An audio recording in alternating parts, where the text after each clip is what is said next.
Constituição Federal, artigos 6º ao 20, dos direitos sociais. Artigo 6º. São direitos sociais a educação, a saúde, a alimentação, o trabalho, a moradia, o transporte, o lazer, a segurança, a previdência social, a proteção à maternidade e à infância, a assistência aos desamparados, na forma desta Constituição. Parágrafo único. Todo brasileiro em situação de vulnerabilidade social terá direito a uma renda básica familiar, garantida pelo poder público em programa permanente de transferência de renda, cujas normas e requisitos de acesso serão determinadas em lei, observada a legislação fiscal e orçamentária. Artigo 7º. São direitos dos trabalhadores urbanos e rurais, além de outros que visem a melhoria de sua condição social. Inciso 1. A relação de emprego protegida contra a despedida arbitrária ou sem justa causa, nos termos de lei complementar, que preverá a indenização compensatória, dentre outros direitos. 2. Seguro-desemprego, em caso de desemprego voluntário. 3. Fundo de garantia de tempo de serviço. 4. O salário mínimo fixado em lei, nacionalmente unificado, capaz de atender às suas necessidades vitais básicas e as de sua família, com moradia, alimentação, educação, saúde, lazer, vestuário, higiene, transporte e previdência social, reajustes periódicos que lhe preservem o poder aquisitivo, sendo vedada a sua vinculação para qualquer fim. 5. Piso salarial proporcional à extensão e à complexidade do trabalho. 6. Irredutibilidade do salário, salvo o disposto em convenção ou acordo coletivo. 7. Garantia de salário, nunca inferior ao mínimo, para os que percebem remuneração variável. 8. 13º salário, com base na remuneração integral ou no valor da aposentadoria. 9. Remuneração do trabalho noturno, superior ao diurno. 10. Proteção ao salário, na forma da lei, constituindo crime sua retenção dolosa. 11. Participação nos lucros ou resultados, desvinculada da remuneração e, excepcionalmente, participação na gestão da empresa, conforme definido em lei. 12. Salário família, pago em razão do dependente do trabalhador de baixa renda, nos termos da lei. 13. Duração do trabalho normal não superior a 8 horas diárias e 44 semanais, facultada a compensação de horários e a redução de jornada mediante acordo ou convenção coletiva de trabalho. 14. Jornada de 6 horas para o trabalho realizado em turnos ininterruptos de revezamento, salvo negociação coletiva. 15. Repouso semanal remunerado, preferencialmente aos domingos. 16. Remuneração de serviço extraordinário superior, no mínimo em 50% à do normal. 17. Gozos de férias anuais remuneradas com pelo menos um terço a mais do que o salário normal. 18. Licença gestante, sem prejuízo do emprego e do salário, com a duração de 120 dias.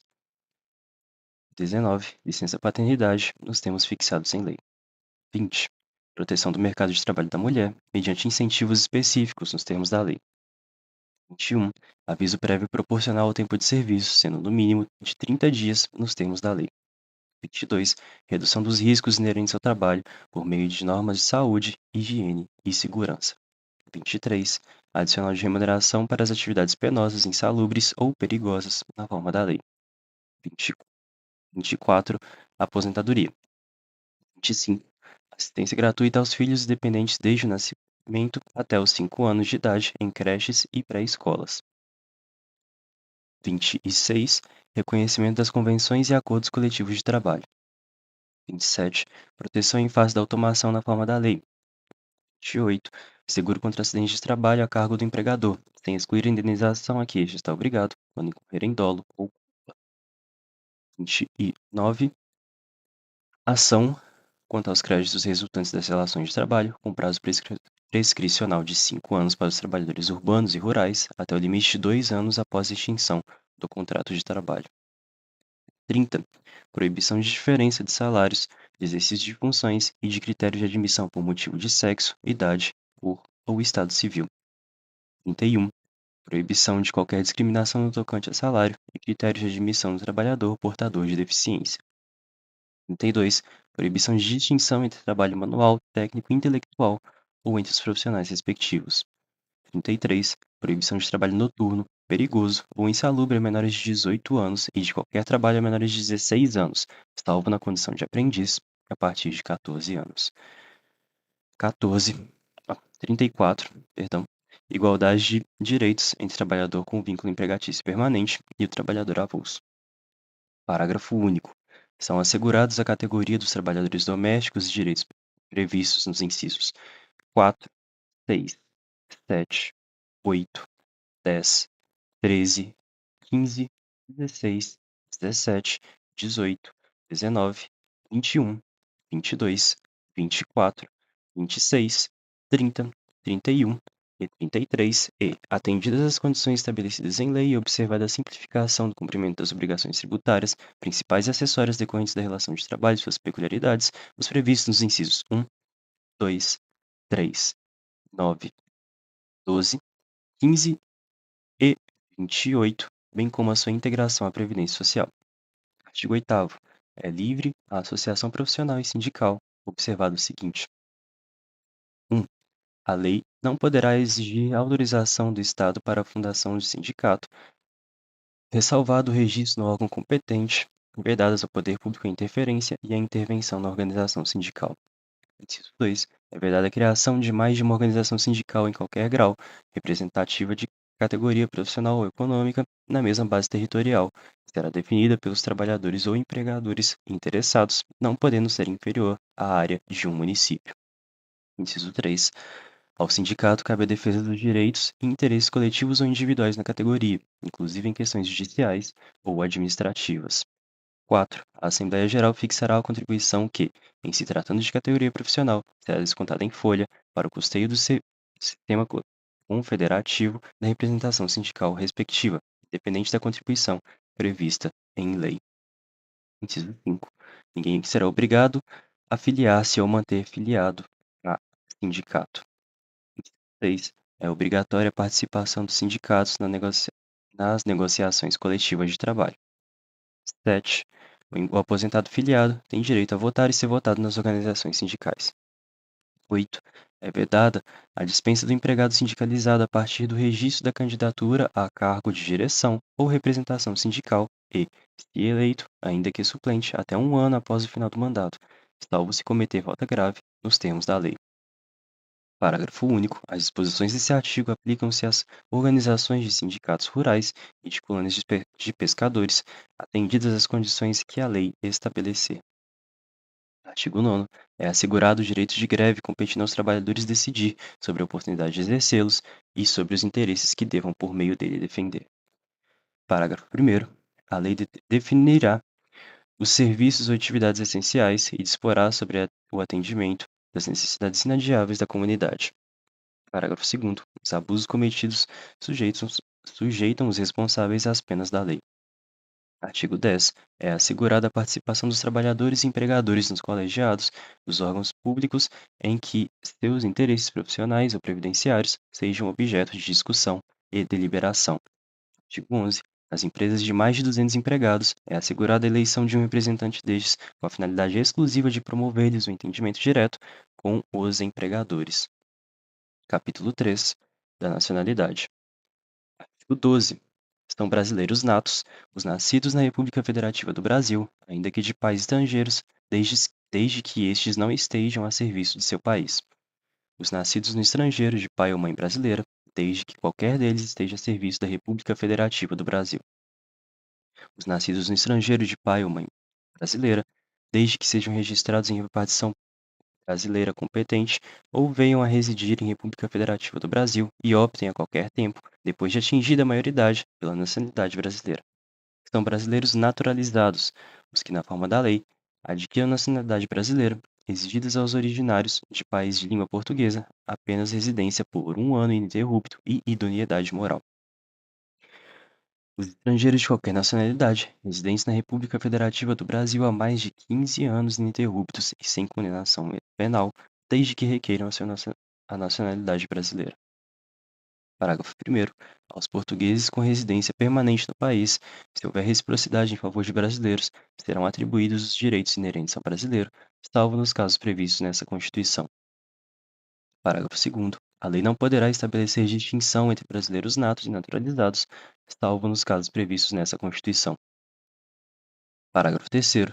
São privativos de brasileiros natos os cargos de presidente e vice-presidente da República, presidente da Câmara dos Deputados, de presidente do Senado Federal, de ministro do Supremo Tribunal Federal, da carreira diplomática, de oficial das Forças Armadas e de ministro de Estado da Defesa.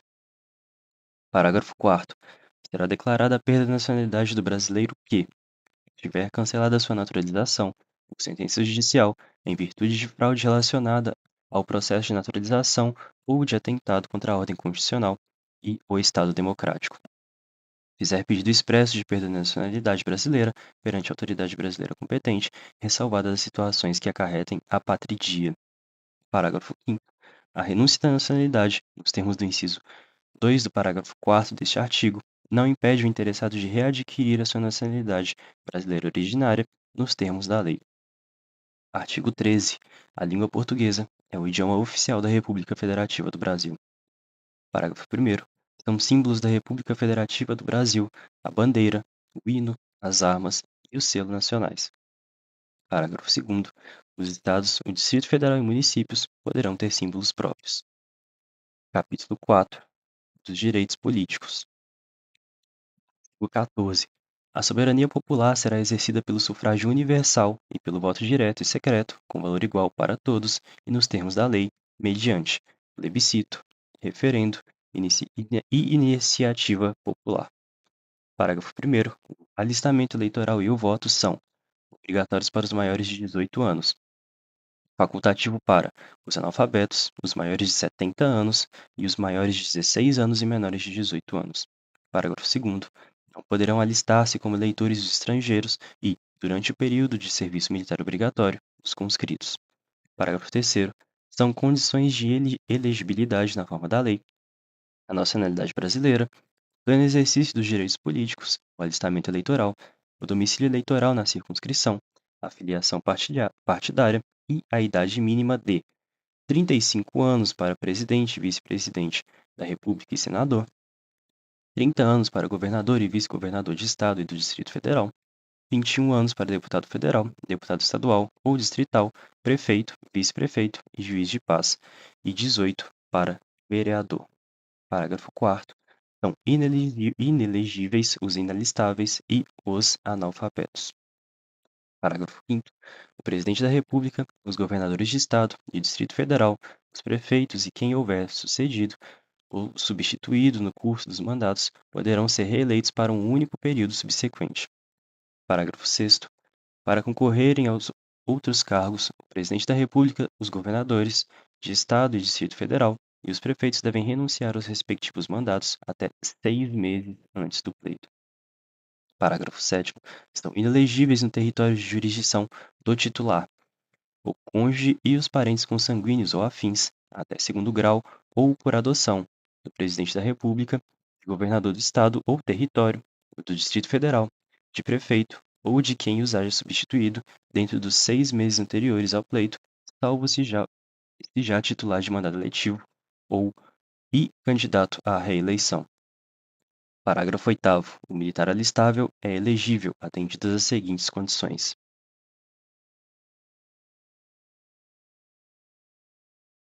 Se contar com menos de 10 anos, deverá afastar-se da atividade. Se contar com mais de 10 anos de serviço, será agregado pela autoridade superior e, se eleito, passará automaticamente no ato da diplomação para a inatividade. Parágrafo 9º. Lei complementar estabelecerá outros casos de inelegibilidade e os prazos de sua cessação, a fim de proteger a probidade administrativa, a moralidade para o exercício de mandato considerada a vida pregressa do candidato, e a normalidade e legitimidade das eleições, contra a influência do poder econômico ou abuso de exercício de função, cargo ou emprego na administração direta ou indireta. Parágrafo 10º. O mandato eletivo poderá ser impugnado ante a Justiça Eleitoral no prazo de 15 dias contado da diplomação, em sua ida com provas de abuso de poder econômico, corrupção ou fraude. Parágrafo 11º. A ação de impugnação de mandato tramitará em segredo de justiça, respondendo ao autor na forma da lei, se temerária ou de manifesta má-fé. Artigo 12. Serão realizadas concomitantemente às eleições municipais as consultas populares sobre questões locais aprovadas pelas câmaras municipais e encaminhadas à Justiça Eleitoral até 90 dias antes da data das eleições, observados os limites operacionais relativos ao número de quesitos. Parágrafo 13. As manifestações favoráveis e contrárias às questões submetidas às consultas populares, nos termos do parágrafo 12, ocorrerão durante as campanhas eleitorais, sem utilização de propaganda gratuita no rádio e na televisão. Artigo 15. É vedada a cassação de direitos políticos, cuja perda ou suspensão só se dará no caso de cancelamento da naturalização por sentença transitada em julgado, incapacidade civil absoluta, condenação criminal transitada em julgado enquanto durarem seus efeitos, recusa de cumprir obrigação a todos imposta ou prestação alternativa nos termos do artigo 5º, inciso 8º, improbidade administrativa nos termos do artigo 37, parágrafo 4º. Artigo 16. A lei que alterar o processo eleitoral entrará em vigor na data de sua publicação, não se aplicando à eleição que ocorra até um ano da data de sua vigência. Capítulo 5. Os partidos políticos. Artigo 17. É livre a criação, fusão, incorporação e extinção de partidos políticos, resguardados a soberania nacional, o regime democrático, o pluripartidarismo, os direitos fundamentais da pessoa humana e observados os seguintes preceitos: em caráter nacional, a proibição de recebimento de recursos financeiros de entidade ou governo estrangeiros ou de subordinação a estes, a prestação de contas à Justiça Eleitoral, o funcionamento parlamentar, de acordo com a lei. Parágrafo 1º. É assegurado aos partidos políticos autonomia para definir a sua estrutura interna e estabelecer regras sobre a escolha, formação e a duração de seus órgãos permanentes e provisórios e sobre a sua organização e funcionamento, e para adotar os critérios de escolha e o regime de suas coligações nas eleições majoritárias, vedada a sua celebração nas eleições proporcionais sem obrigatoriedade de vinculação entre as candidaturas em âmbito nacional, estadual, distrital ou municipal, devendo seus estatutos estabelecer normas de disciplina e fidelidade partidária. Parágrafo 2º. Os partidos políticos, após adquirirem a personalidade jurídica, na forma da lei civil, registrarão seus estatutos no TSE.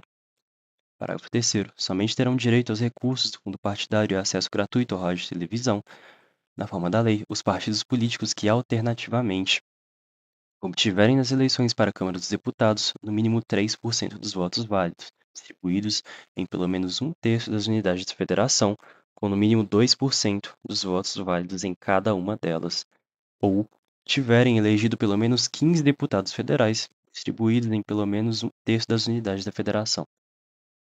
Parágrafo 4º. É vedada a utilização pelos partidos políticos de organização paramilitar. Parágrafo 5º. Ao eleito por partido que não preencher os requisitos previstos no parágrafo 3º deste artigo, é assegurado o mandato e facultada a filiação, sem perda do mandato, a outro partido que os tenha atingido, não sendo essa filiação considerada para fins de distribuição dos recursos do fundo partidário e de acesso gratuito ao tempo de rádio e de televisão. Parágrafo 6º. Os deputados federais, os deputados estaduais, os deputados distritais e os vereadores que se desligarem do partido pelo qual tenham sido eleitos perderão o mandato, salvo nos casos de anuência do partido ou de outras hipóteses de justa causa estabelecidas em lei, não computada em qualquer caso a migração de partido para fins de distribuição de recursos do fundo partidário ou de outros fundos públicos e de acesso gratuito ao rádio e à televisão. Parágrafo 7º. Os partidos políticos devem aplicar no mínimo 5% dos recursos do fundo partidário na criação e na manutenção de programas de promoção e difusão de participação política das mulheres, de acordo com os interesses intrapartidários. Parágrafo 8º. O montante do fundo especial de financiamento de campanha e da parcela do fundo partidário destinada às campanhas eleitorais, bem como o tempo de propaganda gratuita no rádio e na televisão, a ser distribuído pelos partidos às respectivas candidatas, deverão ser de, no mínimo, 30% proporcional ao número de candidatas e a distribuição deverá ser realizada conforme critérios definidos pelos respectivos órgãos de direção e pelas normas estatutárias, considerados a autonomia e o interesse partidário. Parágrafo 9º. Os recursos oriundos do Fundo Especial de Financiamento de Campanha e do Fundo Partidário destinados às campanhas eleitorais, os partidos políticos devem, obrigatoriamente, aplicar 30% em candidaturas de pessoas pretas e pardas nas circunscrições que melhor atendam os interesses e as estratégias partidárias. Título 3. Da Organização do Estado. Capítulo 1. Da Organização Político-Administrativa. Artigo 18. A organização político-administrativa da República Federativa do Brasil prende a União, Estados, Distrito Federal e municípios todos autônomos nos termos desta Constituição. Parágrafo 1º. Brasília é a capital federal. Parágrafo 2º. Os territórios federais integram a União e a sua criação, transformação em Estado ou reintegração ao Estado de origem e serão reguladas em lei complementar. Parágrafo 3º. Os Estados podem incorporar-se entre si, subdividir-se ou desmembrar-se para se anexarem a outros, ou formarem novos Estados ou territórios federais, mediante aprovação da população diretamente interessada, através de plebiscito e Congresso Nacional, por meio de lei complementar. Parágrafo 4º. A criação, a incorporação, a fusão e desmembramento de municípios far-se-á por meio de lei estadual, dentro do período determinado por lei complementar federal, e dependerão de consulta prévia, mediante plebiscito, às populações dos municípios envolvidos, após divulgação dos estudos de viabilidade municipal, apresentados e publicados na forma da lei. Artigo 19. É vedada à União, aos Estados do Distrito Federal e municípios estabelecer cultos religiosos ou igrejas, subvencioná-los, embaraçar-lhes o funcionamento ou manter com eles seus representantes relações de dependência ou aliança, ressalvado na forma da lei, a colaboração de interesse público, recusar fé aos documentos públicos e criar distinções entre brasileiros ou preferências entre si. Capítulo 2 da União. São bens da União os que atualmente lhe pertencem e os que lhe vierem a ser atribuídos. 2. As terras devolutas indispensáveis à defesa das fronteiras, das fortificações e das construções militares, das vias federais de comunicação e a preservação ambiental definida em lei. 3. Os lagos, rios e quaisquer correntes de água em terrenos de seu domínio ou que banhem mais de um estado, sirvam de limites com outros países ou se estendam a território estrangeiro ou dele provenham, bem como os terrenos marginais e as praias fluviais. Inciso 4. As ilhas fluviais lacustres nas zonas limítrofes com outros países, as praias marítimas, as ilhas oceânicas e as costeiras, excluídas destas, as que contenham a sede de municípios, exceto aquelas áreas afetadas ao serviço público e à unidade ambiental federal, e as referidas no artigo 26, inciso 2. Inciso 5. Os recursos naturais da plataforma continental e na zona econômica exclusiva. 6. O mar territorial. 7. Os terrenos da marinha e seus acrescidos. 8. Os potenciais de energia hidráulica. 9. Os recursos minerais, inclusive os do subsolo. 10. As cavidades naturais subterrâneas e os sítios arqueológicos e pré-históricos. 11. As terras tradicionalmente ocupadas pelos índios. Parágrafo 1º. É assegurada nos termos da lei à União, Estados, Distrito Federal e municípios a participação no resultado de exploração de petróleo ou gás natural de recursos hídricos para fins de geração de energia elétrica e de outros recursos minerais no respectivo território, plataforma continental, mar territorial ou zona econômica exclusiva, ou compensação financeira por essa exploração. Parágrafo 2º. A parte de até 150 quilômetros de largura ao longo das fronteiras terrestres, designadas como faixa de fronteira, é designada fundamental para a defesa do território nacional e sua ocupação e utilização serão reguladas por lei. Competências da União ficarão para o próximo vídeo.